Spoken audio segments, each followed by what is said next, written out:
को जब मना किया गया है तो आज हम लोग जो तरह तरह की चीजों में जो फजूल खर्ची कर रहे हैं, शादी एक कपड़े में हो सकती है, एक कपड़ा लड़के को दे दिया जाए लड़की वालों की तरफ से, और एक ही साड़ी और एक ही कपड़ा लड़की को दे दिया जाए लड़के वालों की तरफ से। शादी एक जोड़े में हो सकती है, लेकिन 20-20 साड़ियां, उधर से 20-20 कपड़े, 500 रुपए के जूते में काम चल सकता है, लेकिन 5000 का जूता, 1000 रुपए के सूट में काम चल सकता है, लेकिन 20-20 हजार की साड़ी। अरे कुछ तो हया करो, कुछ तो शर्म करो। किस नबी की उम्मती हो जिसके पास रात में खाने को कुछ नहीं और वो करवटें बदल रहा है? उसकी उम्मती शादियां कर रही है और कर रहे हैं, एक एक साड़ी पर 20-20 हजार, 15-15 हजार, 10-10 हजार रुपए का खर्च किया जा रहा है। कम से कम इन फजूल खर्चियों से बचो। जब जायज कामों में, दीन के कामों में, गरीबों और मिस्कीनों में भी एक लिमिट से ज्यादा खर्च नहीं कर सकते, तो इन फजूल खर्चियों में तुम्हें करने की इजाजत किसने दे दी है? मेरे भाइयों, तसव्वुर करो, समाज के चौधरियों, समाज के जिम्मेदारों, तुमसे हिसाब किताब होगा। अगर समाज में कोई आदमी अपनी लड़की को, अपनी बीवी को 3 तलाक दे दे तो आप उसका सोशल बाइकाट करते हैं, आप उसको समाज में जीने नहीं देते हैं, आप उससे कतई ताल्लुक कर लेते हैं। जब समाज में आपने ये दस्तूर बनाया है तो आपके समाज में ये दस्तूर कैसे कायम है कि 15,000 की साड़ी दी जाए, 20,000 की साड़ी दी जाए, 200-300 आदमी बारात में आए? अगर एक दस्तूर वो बना सकते हो तो दूसरा दस्तूर तुम्हारे सामने कैसे चलता है? आए समाज के ठेकेदारों, कयामत के दिन तुम भी पकड़े जाओगे। अल्लाह की कसम, तुमसे भी इसका हिसाब किताब होगा। मौलाना जर्जीस ने अपनी बीवी को एक तलाक दे दी, 1 महीने बाद, 2 महीने बाद फिर दे दी, 2-3 महीने बाद फिर दे दी।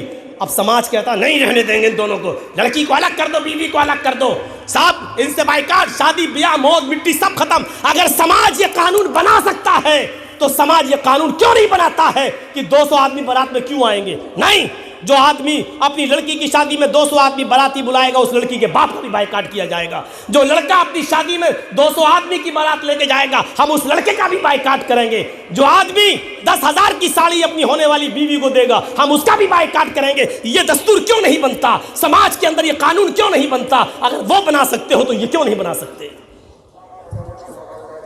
मौलाना बड़ी मुसीबतें खड़ी कर रहे हैं हमारे लिए, बुलाएंगे तो होगा। अच्छा, अब देखिए भैया, जल्दी जल्दी अब एक और मसला सुन लो। हाँ, और इस मसले को हमारे मर्दों से ज़्यादा हमारी जो लेडीज़ आई हैं, ख्वातीन औरतें, ये सुने।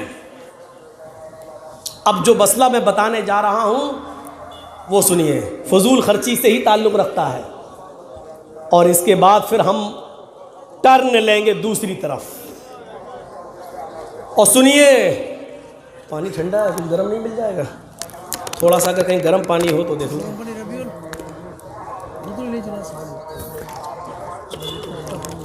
सुनिए कुरान की आयत, और मस्जिद वाले जरा जल्दी कर लो, ये मसला बड़ा अहम है जो मैं बताने जा रहा हूँ।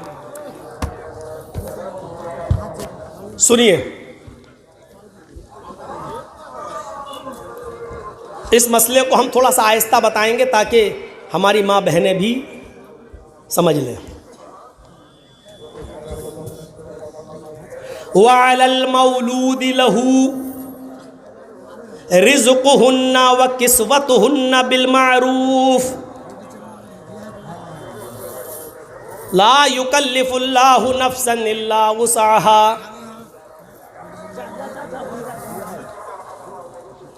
इधर देखिएगा,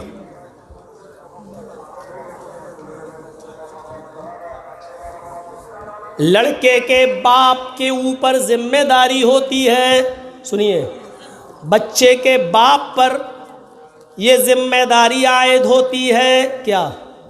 वअलल मौलूदि लहू, जिसका बच्चा है, जो पैदा हुआ है अभी हाल ही में, आज कल परसों जो बच्चा पैदा हुआ है,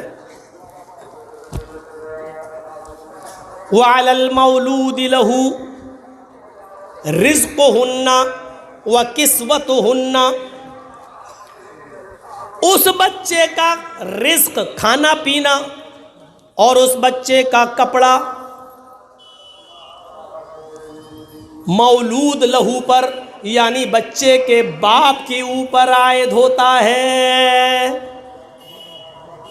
सुन रहे हैं? लेकिन कैसे? बिल मारूफ, दस्तूर के मुताबिक। यही हमें बताना है, दस्तूर के मुताबिक। ये क्या है?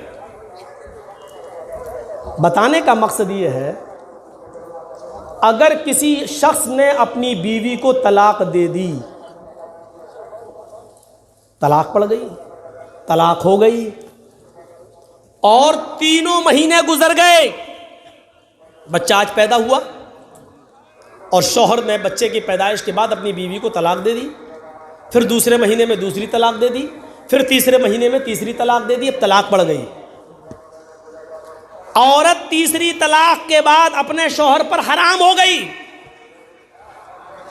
लेकिन कुरान एक कानून मुतय्यन कर रहा है कि उस 3 महीने के बच्चे का क्या होगा।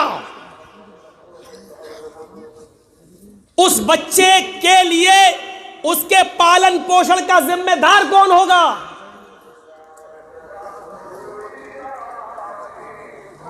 कुरान कहता है, यानी अल्लाह रब्बुल आलमीन फरमाता है, रिज़्क़ुहुन्ना व किस्वतुहुन्ना, उस बच्चे का रिस्क, उस बच्चे का खाना पीना यानी दूध जो पी रहा वो, और उसका कपड़ा लत्ता, ये बाप के जिम्मे आयद होता है। और सुनिए, जब तक माँ अपने बच्चे को दूध पिलाएगी तो शौहर को उसके दूध पिलाने की उजरत देना पड़ेगी।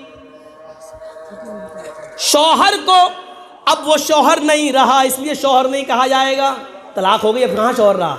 उस आदमी को जो उसके बच्चे को दूध पिला रही है वो उसकी माँ, उस माँ के दूध पिलाने की उजरत उस औरत को देना होगी, और उस औरत को भी उजरत लेने में मना नहीं करना चाहिए, उसको उजरत ले लेनी चाहिए।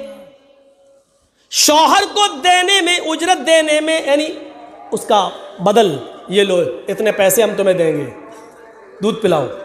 शौहर को देने में पीछे नहीं हटना है और औरत को लेने में पीछे नहीं हटना है। शौहर को उस दूध पिलाने की मजदूरी लेना पड़ेगी जो तय कर ले, हम आपके बच्चे को दूध पिलाएंगे, 2 साल तक उसकी जो इद्दत है, जो मुद्दत है दूध पिलाने की, वो हम आपके बच्चे को दूध पिलाएंगे, लेकिन हम इतना रुपया लेंगे। और आदमी को देना पड़ेगा, ठीक है हम इतना रुपया तुम्हें देंगे, दूध पिलाओ। और सुनो, औरत को भी तलाक दे दी, लेकिन दूध पिलाने की उजरत के साथ साथ रिज़्क़ुहुन्ना व किस्वतुहुन्ना, उस औरत के खाने पीने का भी खर्चा और उस औरत के कपड़े का खर्चा भी मर्द को देना पड़ेगा, उस आदमी को देना पड़ेगा, जब तक वो उसके बच्चे को दूध पिलाएगी। मौलाना कहाँ फांस दिया आपने हमें। लेकिन कुरान ने एक रास्ता निकाला, क्या? बिल मारूफ, दस्तूर के मुताबिक, समाज में जो चलन है उस चलन के मुताबिक। औरत अगर दूध पिलाने की उजरत मांगे कि हमें 20,000 रुपए दो तो थोड़ी चलेगा। औरत ये कहे कि हम इतने दिन आपके बच्चे को दूध पिलाएंगे, हमको ये कपड़ा लाओ खरीद के 10,000 की साड़ी, तो थोड़ी चलेगा। कुरान ने ये कह दिया बिल मारूफ, दस्तूर के मुताबिक। अगर समाज के अंदर 200 और 250 रुपए की साड़ी पहनी जाती है तो 200 और 250 रुपए की साड़ी पहनाई जाएगी। समाज के अंदर अगर दाल भात खाने का रवाज है तो औरत मुर्ग मुसल्लम नहीं मांगेगी, दाल चावल ही खिलाया जाएगा।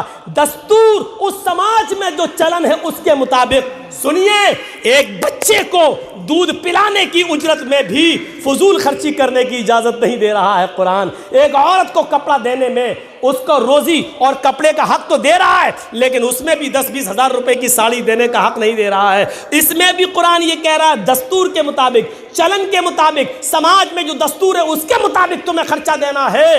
ये बता रहा है कुरान का ये फैसला, अल्लाह का ये जजमेंट कि फजूल खर्ची से यहां पर भी रोका गया है। जो कि आपके बच्चे को दूध पिला रही है, आप इसके बावजूद फजूल खर्ची नहीं कर सकते हैं। 5,000 की जगह 50,000 लेगी, 500 रुपए की साड़ी की जगह 5,000 की साड़ी लेगी। जब आप बच्चे को दूध पिलाने वाली औरत को भी दस्तूर से और समाज के तौर तरीके से अलग हटकर फजूल खर्ची करके ज्यादा नहीं दे सकते हो, तो बारातियों पर कैसे लुटा सकते हो, समाज में और बुराइयों पर कैसे लुटा सकते हो? मेरे भाइयों, ये थोड़ी सी अकल से सोचने वाली बात है। थोड़ी सी अगर हम अकल दौड़ा लें। कितनी औरतें बैठी हुई हैं बेचारी लड़कियां जिनकी शादियां नहीं हो रही हैं। क्यों? सिर्फ इस वजह से कि उनके पास देने के लिए कुछ नहीं। और समाज, वाह रे समाज, ये बेचारा इतना मजबूर कर देता है। कुछ तो हो। अच्छा, जिनकी लड़कियां हैं वो तो बड़े खुश होते हैं कि मौलाना साहब बहुत अच्छा बोल रहे हैं, लेकिन जब ये लोग अपने लड़कों की शादी करते हैं तो ये भी मांग करते हैं। ये बड़ा दस्तूर है। अरे जब तुम ये चाहते हो कि मेरी लड़की की शादी में कोई जहेज न ले, तो आप भी तो एक ऐसे उसूल बनाओ कि हम अपने लड़के की शादी बगैर जहेज के करें। आप लड़के की शादी में तो लेना चाहते हैं, लेकिन बेटी की शादी में देना नहीं चाहते हैं। तो ये दस्तूर समाज को बैठ के सोचना पड़ेगा, एक कानून बनाना पड़ेगा। न दिया जाएगा न लिया जाएगा। और सोचो तो सही कि एक बाप 18, 19, 20, 22 साल तक अपनी लड़की की निगरानी करता है, घर में कोई नहीं है, बीवी अपने मायके गई है, आपकी बेटी जवान है, लेकिन आप घर छोड़ के इसलिए नहीं जाते हो कि घर में मेरी सियानी जवान बेटी अकेली बैठी हुई है। आप उसके लिए चौकीदार बन जाते हो।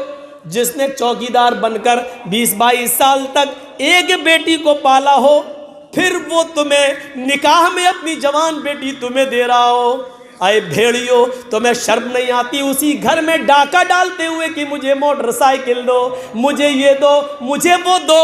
अरे तुमसे तो अच्छे वो भेड़िए जो खुद भेड़ियों को नहीं खाते हैं, तुमसे अच्छे वो खूनखार जानवर हैं। शेर शेर को नहीं खाता है, सांप सांप को नहीं खाता है। सांप जहरीला है लेकिन दूसरों के लिए, शेर चीर फाड़ करके खाता है लेकिन दूसरे जानवरों को, लेकिन तुम तो इंसान हो, इंसानी को खा रहे हो। तुमसे बड़ा भेड़िया कौन है? तुमसे ज्यादा खतरनाक कौन है? तुमसे ज्यादा जहरीला कौन है? तुमने लड़के को पाला पोसा, 5-10 लाख की दुकान दे दी, अब लड़की से शादी करना चाहते हो और लड़की के बाप के लिए भेड़िए बन जाते हो। हमें बाइक चाहिए, हमारा लड़का MBBS है तो हमें 4 व्हीलर चाहिए, हमें स्विफ्ट चाहिए, हमें इनोवा चाहिए, हमें स्कॉर्पियो चाहिए। अरे कटोरा लेके भीख मांग। रास्ता हम बता देते हैं, पार्लियामेंट के नेताओं के पास चला जा, योगी जी और मोदी जी के पास चला जा, रहम आ गया तो तेरी झोली में डाल भी देंगे। और वैसे भी बीजेपी वैसे ही अपने एजेंटों को तलाश कर रही है और हम ही लोगों में से उसको अपने दलाल मिल भी गए हैं। मेरे भाइयों, हम क्या बताएं और किस तरफ जाएं? हम जाना नहीं चाहते हैं कि इस घर को आग लग गई घर के चिराग से। आए चश्मे अश्कबार जरा देख तो सही, ये घर जो जल रहा है कहीं तेरा घर तो नहीं, ये घर जो जल रहा है कहीं तेरा घर तो नहीं। जरा सोचो, हमने कभी शेर को नहीं देखा, वो खतरनाक है, लेकिन कभी शेर को शेर पर हमला करते हुए नहीं देखा। हमने कभी सांप को सांप पर हमला करते हुए नहीं देखा। हमने कभी भेड़िए को भेड़िए पर हमला करते हुए नहीं देखा। हमने एक जानवर को देखा कि वो दूसरी नस्ल पर हमला करते हैं, दूसरे जानवरों पर हमला करके उसका शिकार करके खाते हैं। लेकिन हाय इंसान, तू कितना बड़ा भेड़िया है और कितना खूनख्वार है कि तू अपने ही जैसे इंसान पर हमला करता है, अपने ही जैसे इंसान पर हमला करके उसके गोश्त को नोच नोच के खाता है। वो बेचारा अपनी बेटी की शादी करने के लिए लोन लेता है और उस लोन के लिए अपना मकान लोन पर रख लेता है। अपने मकान के कागज देकर वो आसान और सस्ते ब्याज के दर पर वो लोन लेता है और फिर वो अपनी बेटी की विदा कर देता है। लेकिन उस घर का कर्ज अदा करते करते उस बूढ़े की पूरी जिंदगी गुजर जाती है।